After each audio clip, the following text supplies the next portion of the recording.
에레미야에게는 별명이 붙여 있죠. 눈물의 선지자. 하나님께서 에레미야에게 하나님의 말씀을 주시는데 내가 유다를 예루살렘을 멸망시키겠다라고 말씀하시는 거예요. 선지자는 하나님의 말씀을 받아서 전하는 자니까 그게 선지자의 바른 사명이거든요. 그도 하나님 앞에서 예루살렘의 거민이 되고 또 유다의 백성으로 살아가는 자인데 자기 동족을 향해서 그 성읍을 향해서 이 성읍이 무너지고 회파되고 그리고 백성은 바벨론에서 멸망을 당할 거다. 그런 이야기를 하나님께서 에레미야에게 너 가서 말해 이렇게 말하면 여러분 입장을 바꾸는 생각해 보십시오. 좋은 이야기, 형통한 이야기, 마음을 평안하는 이야기 같으면 또 복이 되는 그런 이야기 같으면 하지 말라고 해도 쫓아가서 하고 싶은데 멸망당한다고 말하고 심판받을 것이라고 말하고 회파될 것이라고 말하는 그 말을 가서 전하라고 하니 에레미야의 마음이 어떻겠습니까? 선지자의 마음이 어떻겠습니까? 에레미야 전체를 통해서 그런 에레미야의 심정이 곳곳에 묻어납니다. 그리고 하나님께서 그렇게 말씀하셨기에 그 말씀을 받아 전해야 하는 사명의 선지자가 있지만 그러나 그 말씀을 받은 에레미야는 하나님 앞에 슬퍼할 수밖에 없고 애통할 수밖에 없습니다. 하나님, 어떻게 하면 이 백성이 이 예루살렘이 심판에 이르지 않냐고 멸망당하지 않냐고 하나님의 자비와 하나님의 긍휼을 얻을 수 있겠습니까? 우리 성도님 자신이 에레미야라고 해도 그렇지 않겠습니까? 그렇죠? 내가 너의 가정을, 너희 교회를, 너희 민족을 내가 멸망시킬 거야. 성 예배당을 회파시켜 버릴 거야. 이렇게 말씀하면 여러분이 하나님 앞에서 하나님 그냥 알아서 하세요. 그러겠어요? 식구이면, 가족이면, 한 몸 공동체이면 그런 말씀 들으면 하나님 제발 그런 마음을 갖는 것이 너무나 마땅한 거 아니겠습니까? 아무리 부족한 게 많아도 하나님 제발 그 심판을 그 멸망을 주님 거두어 주시옵소서. 그런 기도를 드리는 것이 마땅한 건 아니겠냐 그 말이에요. 에레미야 역시 마찬가지 하나님 앞에 기도하는 거예요. 그때 하나님께서 하시는 말씀이 내가 네 마음을 모르는 것은 아니지만 근데 네 눈으로 한번 가서 봐라. 예루살렘의 실상이 어떠한지. 그래서 에레미야서 말씀해 보면 하나님께서 에레미야에게 말씀하신 그대로 예루살렘의 실상을 보여주는 그 말씀이 말씀 가운데 기록되어지는데 에레미야 2장 13절 말씀이에요. 이렇게 기록합니다. 내 백성이 두 가지 악을 행하였나니 두 가지 악을 행하였나니 곧 그들이 생수의 근원된 나를 버린 것과 생수의 근원은 누구를 가리켜요? 요 하나님 생수의 근원이신 하나님을 버린 것과 그 다음에 스스로 웅덩이를 판 것인데 여기서 웅덩이를 팠다는 말은 헛되고 가정한 신, 우상을 숭배한 것을 가리켜 말씀하는 거예요. 생수의 근원이신 하나님을 버리고 그들이 헛되고 가정한 우상들에게 찾아가서 말씀 기록하는 거죠. 그 우상들을 섬긴 것인데 그것은 그 물을 그들이 생수의 근원이신 하나님 버리고 내가 헛된 우상에게 찾아갔어. 또 애굽의 힘을 의지하여서 내가 원하는 물을 내 마음껏 얻을 수 있겠지. 그리고 그 물을 가져다가 모아서 사용하면 되지 이렇게 말하면서 그들이 이하의 말씀이 기록된 것처럼 그 물을 가져다가 혹 너희들이 웅덩이에 그 물을 모은다고 하자. 근데 그 웅덩이는 밑빠진 도, 우리식으로 말하면 터진 웅덩이니라. 너희들이 헛된 우상에게 가서 생수를 구하여도 얻지 못하는 것이 너무나 분명할 뿐만 아니라 왜? 생수의 근원은 하나님밖에 없으니까. 아멘이시죠? 근데 그들이 마치 이방의 신이 그들에게 생수, 살 길을 줄 수 있는 것처럼 마실 것을 줄 수 있는 것처럼 그것은 여러 가지 많은 어려운 문제를 해결할 수 있는 것처럼 그들이 이방의 신을 찾아가서 거기서 물을 얻어다가 웅덩이에 모아서 나중에 목마르면 그거 마시면 되지 이렇게 말하는데 얻을 수도 없을 뿐만 아니라 설령 얻었다고 하자. 그래서 얻어서 길러와서 그 물을 웅덩이에 부었다고 하자. 근데 그 웅덩이는 터진 웅덩이, 밑빠진 독이야. 아무리 부어보았자 모아지지도 않고 모을 수도 없는 그런 터진 웅덩이들이니라 이렇게 말씀하십니다. 하나님이 에레미야를 통해 말씀하시는 거예요. 가서 좀 봐라. 틀림없이 내가 순전한 참종자 귀한 포도나무를 심었는데 맺혀진 열매가 뭐냐? 마치 이방의 포도나무의 가지에 맺혀져 있는 불순종과 불의와 하나님을 떠남과 헛된 우상을 섬기는 열매가 예루살렘의 열매가 아니고 유다의 백성들의 열매가 아니냐. 지금 그 말씀이에요. 그게 하나님 앞에 지금 드러나 있는 예루살렘과 유다의 실상이라는 것을 말씀하는 겁니다. 예레미야서 5장 7절 9절 말씀해 보시면 이런 말씀 기록합니다. 7절에 내가 어찌 너를 용서하겠느냐. 내가 어찌 너를 용서하겠느냐. 네 자녀가 나를 버리고 신이 아닌 것들로 맹세하였으며 생수의 근원을 버리고 터진 웅덩이가 마치 하기를 살려줄 수 있는 것처럼 그렇게 헛된 신이 아닌 것들로 맹세하며 내가 그들을 배불리 먹인즉 먹이고 입으신 분이 누구시냐. 지금 여기까지 인도하신 분이 누구시냐 하면 그들이 하나님 여호와시거든요. 예루살렘을 예루살렘 되게 하신 분, 유다를 유다 되게 하신 분 여호와 하나님이시거든요. 하나님 그렇게 해주었더니 그들이 어떻게 해요? 간음하며 창기의 집에 허다히 모이며 은혜를 은혜로 알지 아니하고 은혜를 배은망덕하는 8절 말씀에 가면 그들은 두루 다니는 살찐 순말 수컷 말같이 각기 이웃의 아내를 따르며 소리를 지르는다.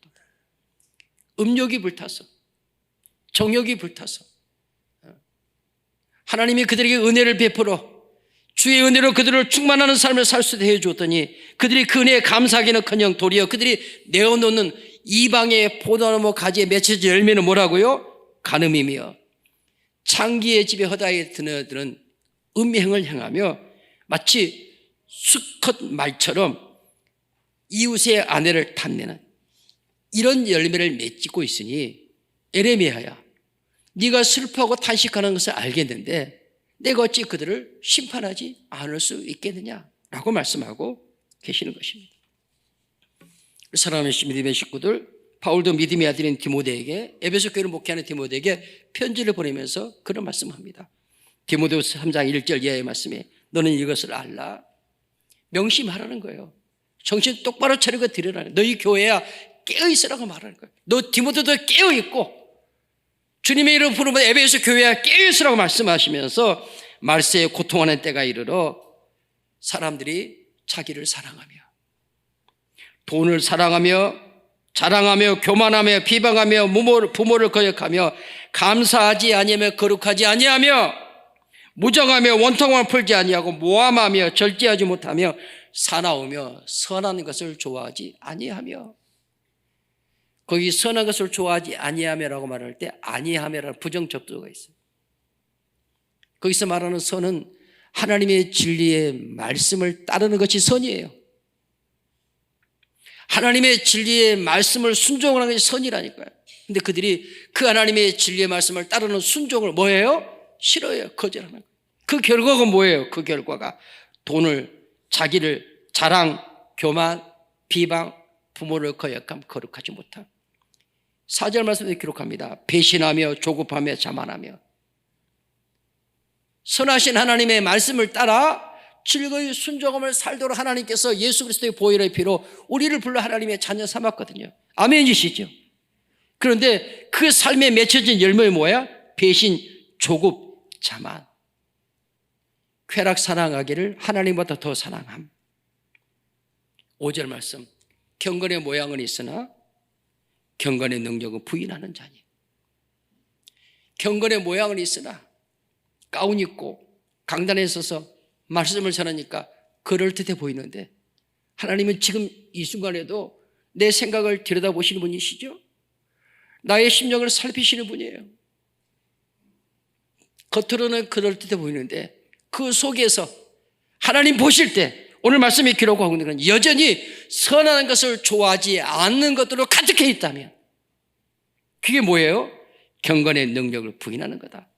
아니, 무슨 소리입니까? 내가 목사인데 내가 이러고도 교회를 얼마나 어떤 은사와 어떤 능력, 어떤 충성, 어떤 헌신을 보여주고 있는데 무슨 소리입니까? 모양은 있는데 주님이 보실 때 그 안에 선하는 것을 좋아하는 하나님의 기뻐하신 뜻을 즐거이 순종하는 그 능력이 있느냐? 바울이 디모데에게 말씀을 편지해 주면서 그 말씀하는 거예요. 8절 말씀 보십시오. 너희 가운데 얀네와 얀보네가 있다. 얀네와 얀브레가 모세를 대적한 것 같이 그들도 진리를 대적하니. 여러분, 얀네와 얀브레가 누구예요? 하나님께서 이스라엘 백성을 구원하기 위해서 그에게 하나님의 능력을 던집혀 바로 앞에 세웁니다. 10가지 표적과 기적과 능력을 행해요. 하나님께서 어떤 분인가를, 여호와가 어떤 분인가를 애굽 천하 바로 왕 앞에서 하나님이 나타내시는 거예요. 근데 그때 애굽의 술객들, 추수를 향하는 술객들 말이에요. 그 술사들이 모세를 통해 드러내는 하나님의 표적과 이적과 기적을 몇 가지 흉내내요. 흉내. 모양으로 흉내내는 거죠. 왜 그렇게 해요? 하나님이 하는 게 아니라 우리도 할 수 있어. 이스라엘 하나님 여호와만이 그런 표적을 행하는 게 아니라 애굽의 신인 바알도 그거 할 수 있어 하면서 하나님의 진리의 말씀을 대적했던 무리들을 가리켜서 말씀할 때 얀네와 얀브레 지금 그렇게 말씀하고 있는 거예요. 사랑하는 믿음의 식구들, 오늘날도 여전히 교회와 성도들은 그들의 눈에 그들의 육체의 삶을 쫓아서 그 필요를 공급할 수 있다고 생각한다면 그가 애굽의 술객이 됐든지 얀네가 됐든지 얀브레가 됐든지 얼마든지 거기로 쫓아가려고 하는 이런 허물과 연약함이 우리의 삶의 모습 속에 있지 않습니까? 하나님께서 에레미야야 네가 가서 봐. 하나님은 사랑의 하나님이신데 유다와 예루살렘을 신발하기를 원하겠느냐? 멸망시키기를 원하겠느냐? 근데 가서 좀 봐라. 실상이 어떠한지. 그들은 놔둬도 괜찮겠는지 안 되겠는지 네가 좀 가서 봐. 빨리 가서 봐. 두루두루 다니면서 봐. 낱낱이 속속에 들여다봐.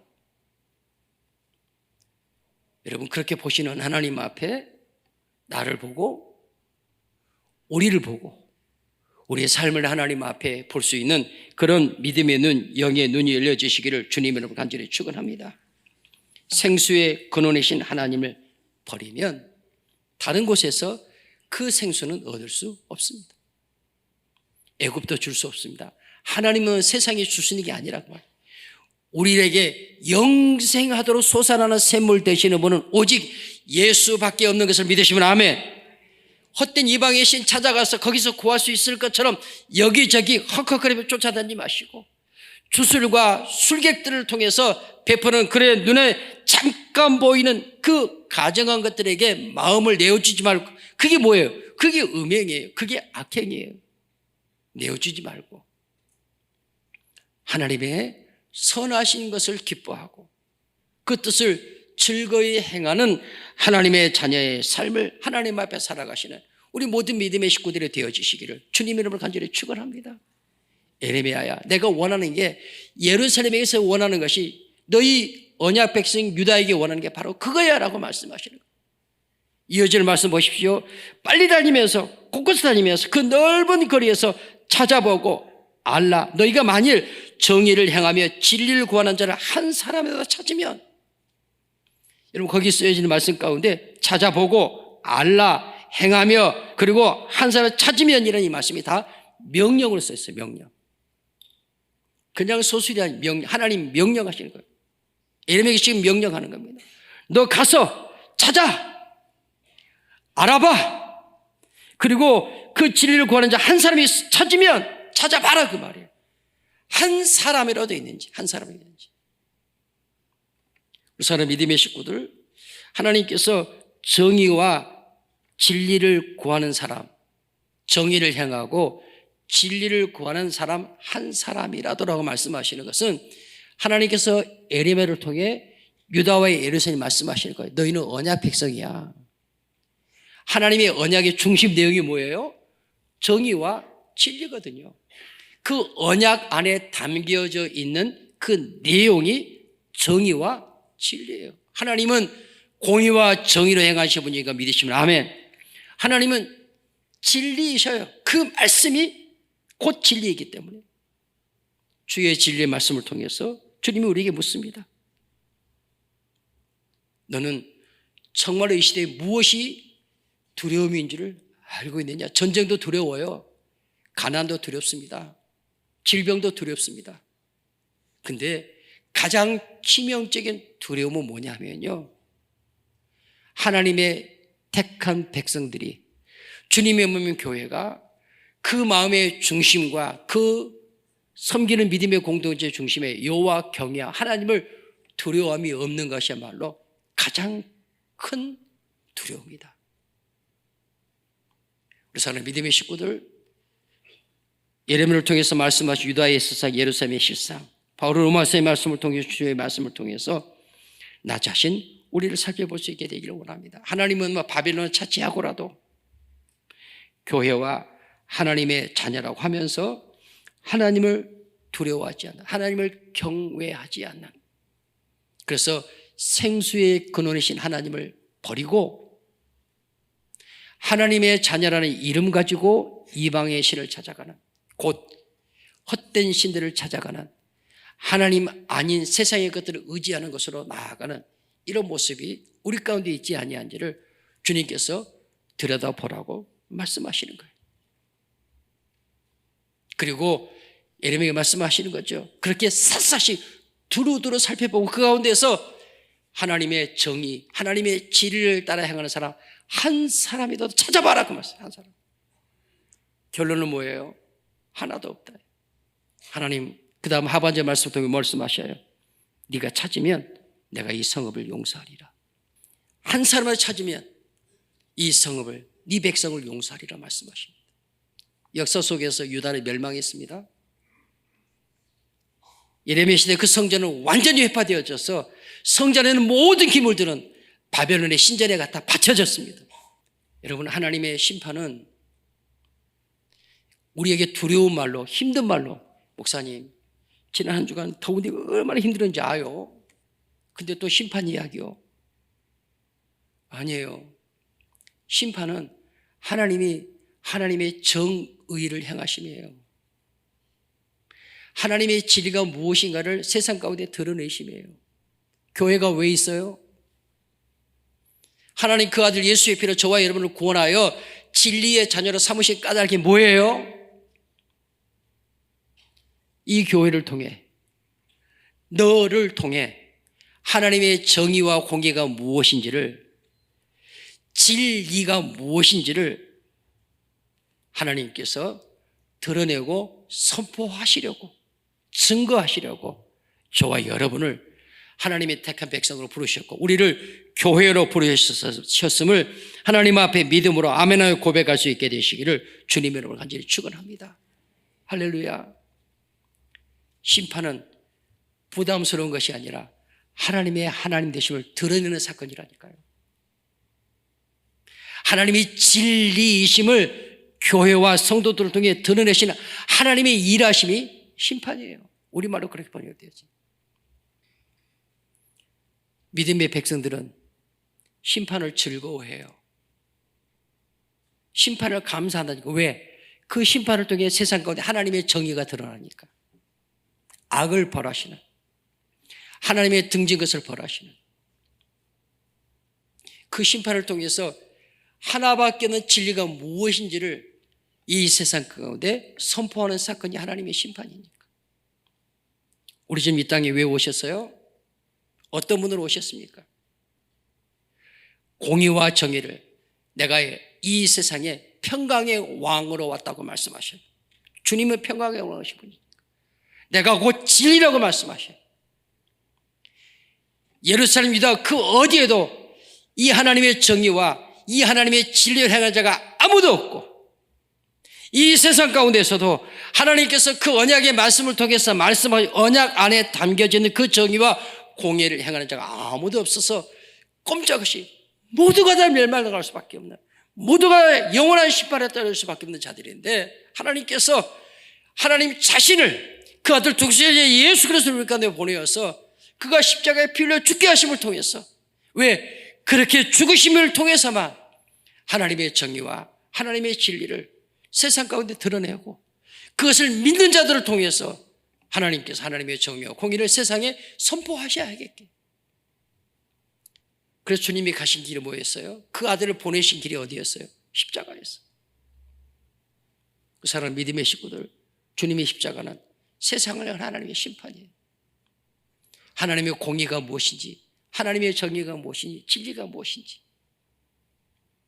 그 주님께서 오늘 주신 주님의 말씀처럼 이 땅에 오신 것은 우리를 사랑하시되 우리를 용서하시는 사랑을 베풀려 하심인 거 믿으시면 아멘. 아무도 없는데 하나님이 그 아들을 보내시고 이 아들을 통해 우리를 용서하셨어요. 하나님의 사랑이죠. 거기서 내가 용서하리라 그 말씀의 그 뜻, 그 자의적 의미는요, 세 가지가 있어요. 첫 번째로는요, 내가 너희의 버팀목이 되어줄게. 내가 너희의 기댈 언덕이야. 내 백성 이스라엘아 예루살렘아, 너희의 피난처는 나야. 나 여호와야. 너를 죄에 구원한 나 예수가 너의 버팀목이야. 너희 의지할 바위가 산성이라니까. 그게 용서한다는 말씀이에요. 두 번째 용서한다는 말씀의 의미는요, 내가 너의 막대기, 내가 너의 지팡이야. 목자의 손에 들리는 막대기와 지팡이, 푸른 초장을 맑은 물과 인도하고 사나운 이리와 늑대고 공격한 막대기로 그 이리와 그 늑대를 쳐서 물리치는 그 막대기, 모든 위험으로부터 너를 지켜주는 이가 우리 주님이요 나 여호와다. 세 번째 용서의 의미는요, 내가 너의 울타리야. 양이 어떨 때 가장 안전해요? 양의 우리 안에 있을 때. 하나밖에 없는 그 문에서 목자가 그 문을 지키고 있거든요. 선한 목자가. 울타리 안에서 가장 안전해요. 주님 말씀하실 거, 내가 너의 울타리야. 애굽 아니야. 헛된 신 아니야. 내가 너의 울타리야. 그 울타리가 되어줄 거야. 그게 용서예요. 하나님이 우리를 용서하신다는 것, 내가 너의 피난처라니까. 내가 너의 기댈 언덕이야. 내가 너를 인도하는 지팡이 막대기야. 내가 너의 울타리, 네가 거할 가장 안전한 안식의 처소야. 그걸 내가 너에게 베풀어 주겠다. 그게 용서하시는 사랑이에요. 할렐루야. 그 사랑을 우리에게 베푸시려고 우리 주님께서 땅에 오셨음을 믿으시면 아멘. 할렐루야. 지금 나의 삶의 자리가 어디에 있습니까? 혹시 주님께로부터 멀리 떠나 있지 않습니까? 마음으로나 삶으로나 틀림없이 나는 예수의 피로 구원받은 하나님의 자녀인데, 택한 백성인데, 너는 내 백성, 너는 내 아들, 내 딸을 그렇게 말씀했는데 마음의 중심이 하나님에 떠나 있지 않습니까? 멀어져 있지 않습니까? 그리고 누가 나를 도와줘, 누가 나의 울타리가 되고, 누가 나의 지팡이가 되어주고, 누가 나를 보호줄 수 있을까 하면서 여기저기 기웃기웃하고 있지 않습니까? 주님 말씀하십니다. 내가 네 치마 들쳐버릴 거야. 사랑하는 믿음의 식구들, 우리 주님은 우리를 용서하시는 하나님의 사랑입니다. 예수 그리스도는 저와 여러분을 용서하신 하나님의 사랑으로 오셨어요. 그 용서하신 사랑의 그 증거가 뭐예요? 십자가.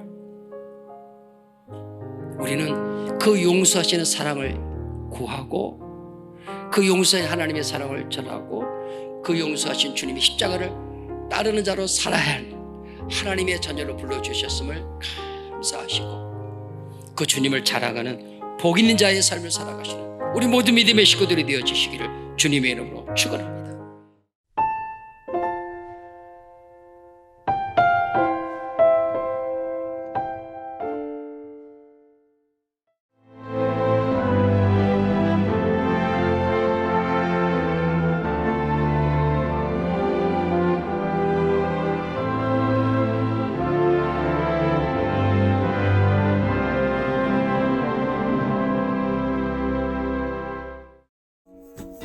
엄마의 손맛이 그리울 때 찾게 되는 건강한 고향의 맛, 해남 미소는 내 가족이 먹는다는 생각에 농민들의 미소가 번지고, 모두가 해남을 맛봤으면 하는 생각에 해남은 정성을 다합니다. 해남을 맛보고 싶은 누구나 따뜻하고 건강한 해남의 맛을 보면 미소가 번집니다. 변하지 않는 그때 그 맛, 해남 미소. 섬이 꽃을 피웠어요. 노랗게 피어난 홍도, 섬을 따라 흐르는 원추리의 물결, 붉게 타오른 아페도, 크로코스미아 꽃이 여름을 데우죠. 바다 위에 피어난 꽃섬, 그 낭만이 당신을 부릅니다. 7월 홍도 원추리 아페도 크로코스미아 꽃 섬축제, 신안에서 피어납니다.